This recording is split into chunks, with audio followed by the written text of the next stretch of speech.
بسم اللہ الرحمن الرحیم۔ السلام علیکم۔ وظیفے کی اجازت کے لیے کمنٹس میں اپنا نام لکھ دیں، اور اگر آپ ہمارے چینل پر نہیں ہوئے تو ہمارے چینل کو ضرور سبسکرائب کر دیجیے گا۔ آج جو میں آپ کی خدمت میں وظیفہ لے کر آئی ہوں، یہ شوہر کے دل میں اپنی محبت ڈالنے کے لیے مجرب ترین عمل ہے۔ اگر آپ بھی اپنے شوہر کو اپنا بنانا چاہتی ہیں، اس کے دل میں اپنا پیار ڈالنا چاہتی ہیں، اس کے دل میں اپنی محبت ڈالنا چاہتی ہیں، اسے صرف اور صرف اپنی طرف متوجہ کرنا چاہتی ہیں، تو اللہ کی ذات پہ بھروسہ کرتے ہوئے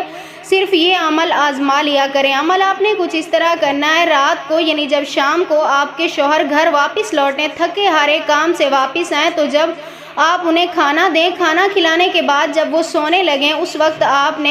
جا کر ان کے آہستہ سے پاؤں دبانے ہیں، اور پاؤں دباتے ہوئے دل ہی دل میں آپ نے یا ودود، اللہ تعالیٰ کا یہ مبارک نام ہے یا ودود، آپ نے اس کا ورد کرتے رہنا ہے، اور اپنے مقصد کے لیے اللہ تعالیٰ سے دل ہی دل میں دعا مانگتی رہنی ہے، یعنی کہ میرے شوہر کے دل میں میری محبت پیدا ہو۔ اس عمل سے آپ خود دیکھیے گا، اللہ پاک آپ کے شوہر کے دل میں آپ کے لیے نرمی اور محبت پیدا فرما دیں گے۔